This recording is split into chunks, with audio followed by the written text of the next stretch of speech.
You ever just watch Samus beating up Pikachu and think to yourself, gee, this is great, but I'd sure like to see them work together in some kind of larger story mode? Well, I'd say to that, okay, wow, I know Brawl was released like 12 years ago, but come on, man. So yeah, Super Smash Bros Brawl was huge at the time for many reasons, but for me, one of the biggest draws was that it had its own story mode. A full-fledged adventure featuring all my favorite Nintendo characters, and Diddy Kong, all working together to take down this strange evil force. And then it finally came out, and me and my buddy MJ sat down to play it, and I loved it. And boy did I feel alone on that one. Yeah, so I'm not sure if things have changed now considering how World of Light turned out, but there was a time where people hated Subspace Emissary. A lot of people said it was boring, lifeless, dull, and I just did not understand it. Like, it's not perfect or anything, Subspace definitely had its problems, but man, there's much more to it than that. There are good things here too, and I feel like everyone just conveniently forgot about that part, but nah, it's got a couple bad levels and some big dumb maze, so it's automatically bad, case closed. And you know what? I'm sick of it. I don't care if literally no one else agrees. Someone's gonna stick up for the small guy here, and I guess it's gonna be me. So stick around whether you loved it or hated it, and maybe, just maybe, I'll convince you that there's more to love about the Subspace Emissary, that cool Smash mode that we're never gonna get again.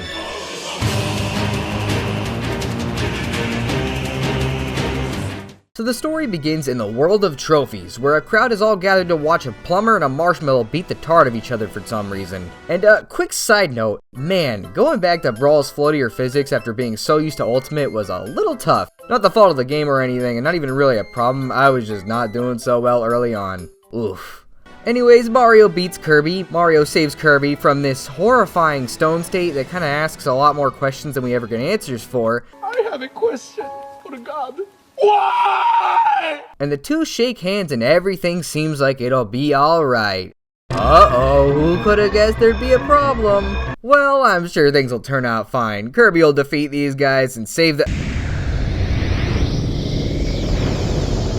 Look, it's great that Kirby and Zelda are okay, but that was a stadium full of people that are now all dead.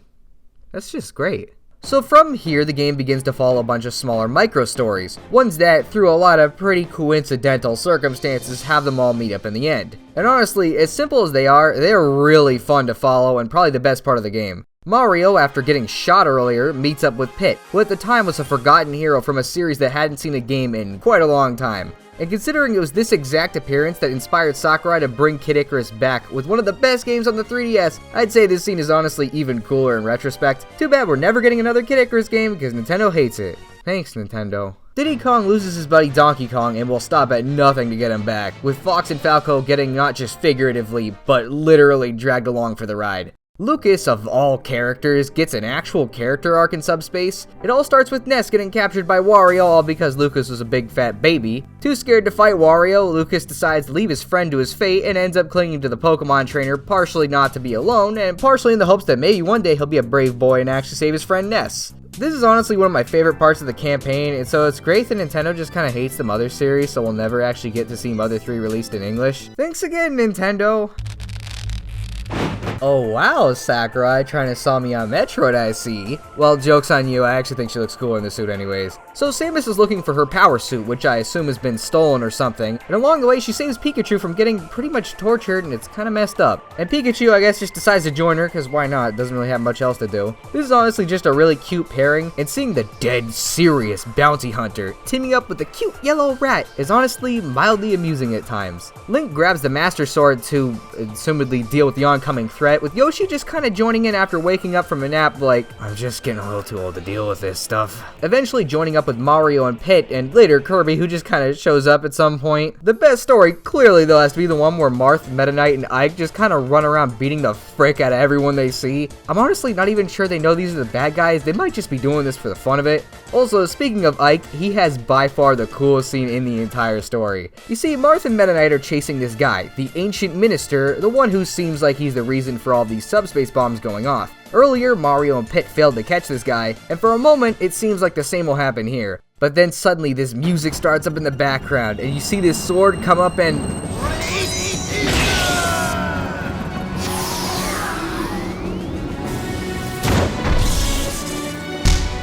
He was my main in Brawl, and I'm pretty sure this scene had something to do with it. And that's the thing, not only are these micro stories just neat little stories in and of themselves, but they have tons of these cool moments. So how about that one time where Mario or Link think he just murdered the princess? Look at this man, if looks could kill, I'd be needing a 1-up after this. Or how about that one scene where Samus finally gets the suit back? Or how about when Snake shows up for the first time? That's pretty cool. Or how about this freaking Luigi scene?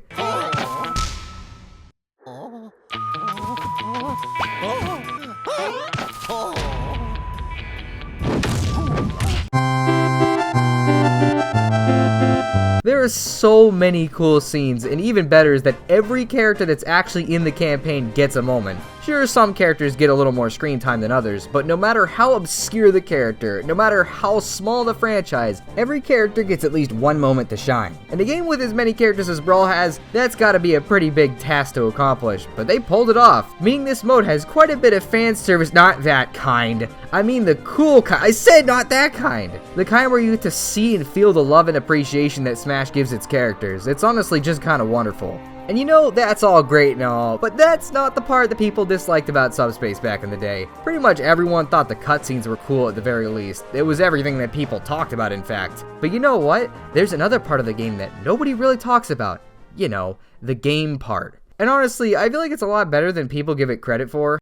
So in between the story segments, the game becomes a hybrid platformer and beat 'em up, where you roam through these 2D levels beating up all these weird enemies with the unique abilities of the character you're currently controlling. There are arenas where you fight a group of enemies, boss encounters, auto-scrolling sections, and yes, fights against other characters. What a surprise. When you boil it all down though, I'd say it's a split between two focuses, platforming and combat. The combat portions, I'd argue, are easily the better half though. So the primary things you're going to be fighting are these things, the Subspace Emissary specific characters that were created entirely for this game. Sure, there are a couple familiar enemies, namely a couple of Mario enemies like Goombas and Koopas and stuff, but the vast majority of these are original to this mode, and I just want to take a moment to defend these guys real quick. Sure, yes, I'd like to get more of a focus on enemies from the actual game Smash is representing, similar to how Smash Run did things, but I don't think it's fair to entirely ignore what we have here for what we don't have. Honestly, I think a lot of these designs are actually really unique and interesting, and nobody really talks about that. They somehow managed to make these enemies feel really unnatural in a world where a tiny monkey and a man with a giant sword can beat the heck out of each other while being made out of solid metal wearing a pair of bunny ears.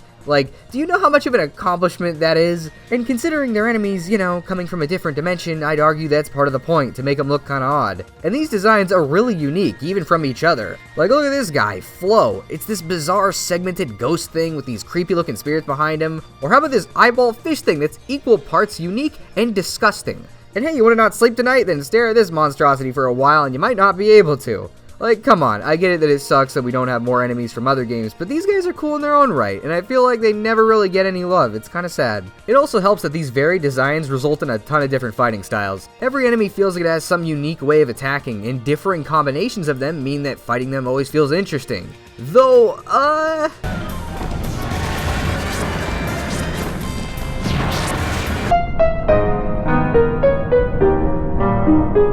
So yeah, I made the mistake of picking one of the harder difficulties thinking that it wouldn't be that much of a change, but boy, I was wrong on that one. It's very easy to get stuck in circumstances where you just get comboed into oblivion with no real way to escape, and yet, sure, these moments can be a little annoying, but it doesn't stop the combat from being fun overall, especially since the varied character movement styles and attack styles make it so the encounters feel constantly fresh, which is kinda nice. Though not all these enemies are getting a pass. I'm looking at you, Buckulus. Buckulus? More like Ridiculous.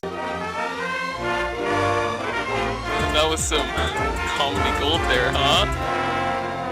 Also, the Glyers, these guys, well, not invited to my birthday party, let's just say that. But yeah, with a couple notable exceptions, the enemies are generally fun to fight. Also, while I have a moment, I want to quickly mention this thing, Mizzo. It's this cut enemy that appears in the ship and nowhere else, and we get almost no details on it at all. Even the trophy description doesn't seem to know what the heck this thing is. Come on, Sakurai, just tell me what the frick this thing is supposed to be. I've wanted to know since I was a kid. I don't know why I'm this obsessed with this. This is kind of weird. Anyways, besides the enemy encounters, which I'd say take up about 90% of the combat, you also get two other types of fights, character battles and boss battles. Character battles are about what you'd expect. You fight a CPU using a character that the story says you have to fight. Sometimes there are certain variables like a giant character, but these are pretty rare. Now, I wouldn't normally say these are that exciting, but because of their infrequency, they feel like a special event at least. Man, if only there was a certain other mode that felt more like this instead of just being 25 hours of repetitive AI fights. Man, I wonder what I'm referring to. It's such a mystery. But while the AI fights aren't super eventful, the bosses completely make up for it. Every single boss is super distinct and really fun to fight. They feel large and dangerous, with some of the later ones especially being pretty scary. This guy, Duon, was like the bane of my existence when I was a kid. I was not very good at the game, so he would just kill me over and over. But of course, now I'm a pro gamer, so I'm sure You know what? Strike that. I still suck. And while I have a moment, can I just say, Ridley, my boy, what happened to you? Man, they really cleaned you up for Ultimate because, jeez, friggin' baby Ridley over here ain't looking too intimidating. His fights are great though, especially the meta Ridley fight. So yeah, that's the combat half of the mode. Obviously, even on a basic level, this was gonna be fun. I mean, this is Super Smash Bros. It was gonna be solid mechanically at least, so it would have been fun, at least for a little bit. Thankfully though, because the variety of enemy types, and because the regular fights and boss fights feel like actual special events and not just the entire mode, it means the mode stays fun.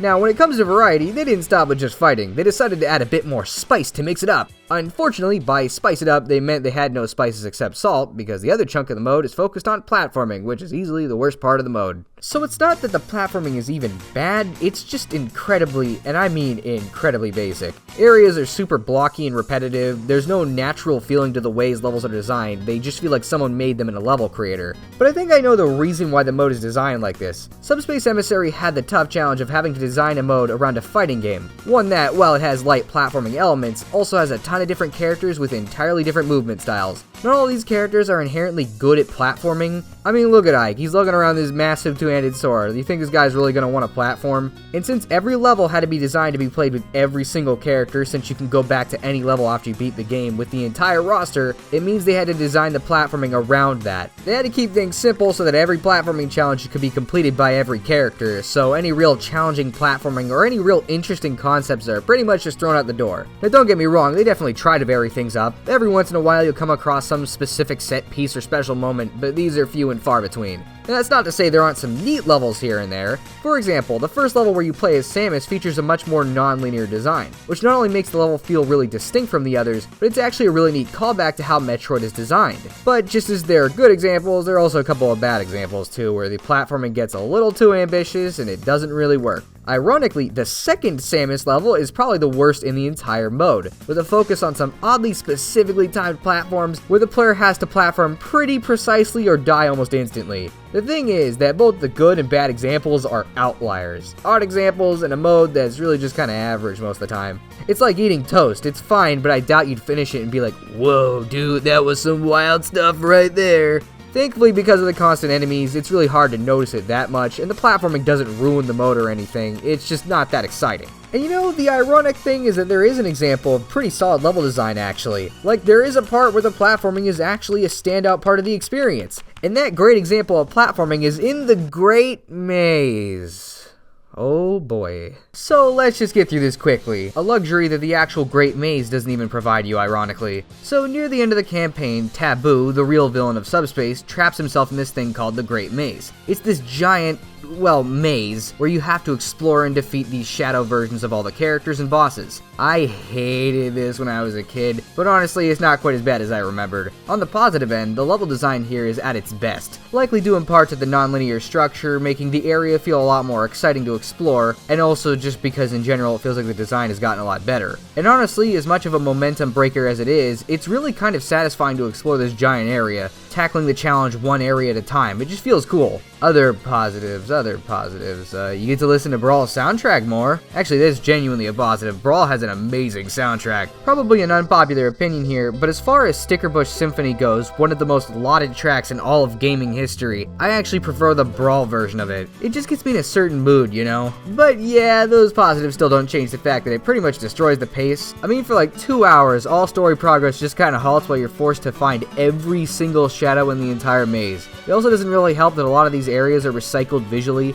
especially since these areas weren't exactly the most memorable even the first time. It's just a momentum destroyer, you know? Like, you could just take this out, and honestly, if anything, the mode would be more solid. I'd rather have 7 solid hours of pure fun than 9 hours with 2 hours of padding. Like, let's get real, that's what this is. It's padding. But it's only 2 hours in the end, and I really don't think that it ruins the whole campaign or anything. I'd really just prefer if it either wasn't here at all, or was just an optional thing you could do if you wanted to. But hey, at least at the end of it leads to one of the coolest scenes in the entire campaign.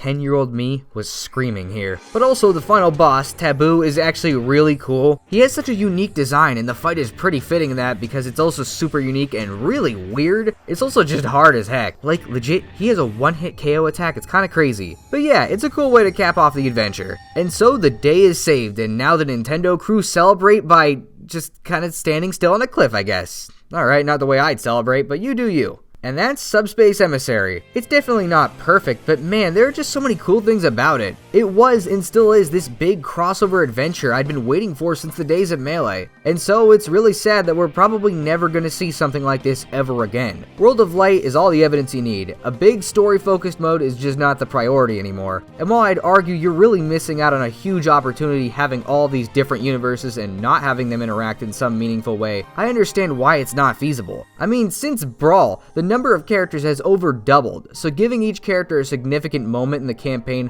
would be way harder now. Then there's the fact that there are just so many third-party characters in Smash now. Sakurai would likely need to go to each one over and over to make sure their portrayal is okay with the original developer. And if you don't think that happened, I want to remind you that Sakurai is the guy who went out of his way to change Wii Fit Trainer of all characters' design, fixing her face because the developers of Wii Fit said it looked a little weird. So do you really think Sakurai wouldn't do this with full-on cutscenes? Also, do you think Square Enix, Mr. I don't want to let you guys have more than 2 songs from Final Fantasy, is gonna play ball with full-on cutscenes? And beyond any of that, beyond all the character stuff, a mode like this just takes so much more effort. Subspace Emissary took almost an entirely separate project's worth of work to do, and all of it just for people to say it was a lame mode that no one should care about anyways. Of course they wouldn't want to put in that monumental amount of effort again. Considering there was already a lot of work to be done on a new Smash game, that's just way more work than they probably need. So yeah, I get it, but man, it's really kinda sad. I mean, Subspace was a cool idea. Sure, it was flawed in some ways, but with a bit more polish, we could have had something even cooler, but we're never going to see that happen. So Subspace will remain an anomaly, one that I doubt will ever get the appreciation it deserves, but one that I'll cherish nonetheless.